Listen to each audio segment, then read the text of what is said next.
नमस्कार, आप देख रहे हैं भागलपुर खबर और मैं आपके साथ अनिमेश दास। भागलपुर से पटना तक मंथन हो रहा है कि आखिर भागलपुर से टिकट किसे दें, जेडीयू को, बीजेपी को या फिर लोजपा को, रामविलास पार्टी यानी लोजपा।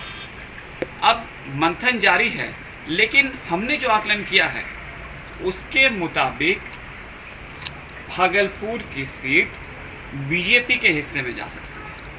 लेकिन ऐसा क्यों है, उसके लिए आप ये रिपोर्ट देखिए।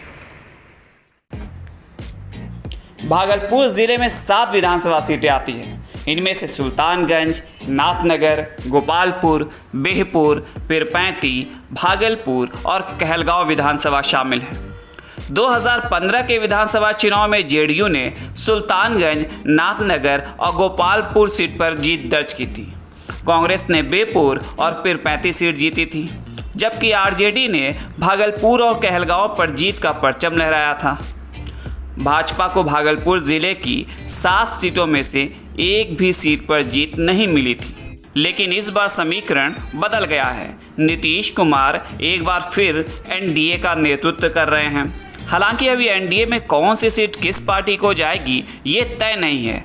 ऐसे में चर्चा होते ही राजनीतिक गलियारों में 2010 के फॉर्मूले पर सीट बंटवारे की प्राथमिक समझ बता दी जाती है। हालांकि ऐसा है नहीं। लोजपा भी एनडीए में है। 2010 में वो आरजेडी के साथ था। ऐसे में इस बार भागलपुर प्रमंडल में कुछ अलग होना तय है। दूसरी ओर आरजेडी, कांग्रेस और रालोसपा के स्थानीय नेता मानकर चल रहे हैं कि उनकी पार्टियां मिलकर महागठबंधन के स्वरूप में ही चुनाव लड़ेंगी, पर सीट बंटवारे को लेकर अभी स्थिति साफ नहीं है।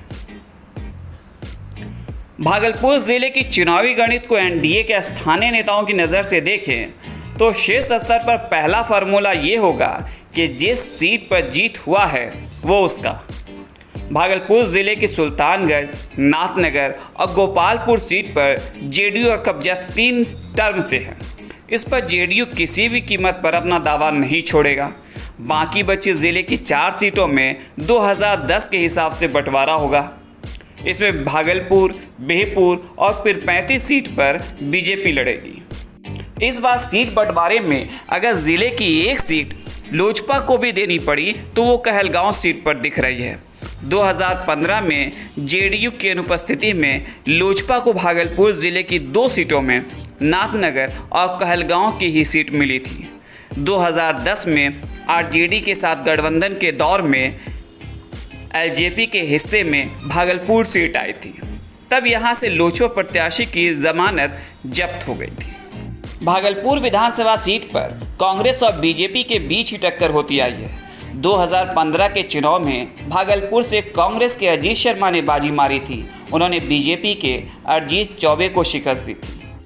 भागलपुर विधानसभा सीट राज्य की अहम सीटों में से एक है। यहां पर कांग्रेस और बीजेपी के बीच ही टक्कर होती आई है। इस सीट पर एक बार फिर कांग्रेस और बीजेपी के बीच ही मुकाबला देखने को मिल सकता है। ऐसे में अब ये देखना होगा क्या बीजेपी 2015 की हार का बदला ले पाएगी।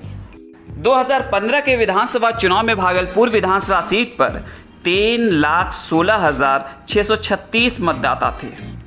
अजीत शर्मा को 70,514 वोट मिले थे तो अरजीत चौबे को 59,856 वोट मिले थे। अजीत शर्मा ने 10,000 से ज़्यादा वोटों से इस सीट पर जीत हासिल की थी। अजीत शर्मा के खाते में 46.24% वोट पड़े थे तो अरजीत चौबे को 39.25% वोट मिले थे।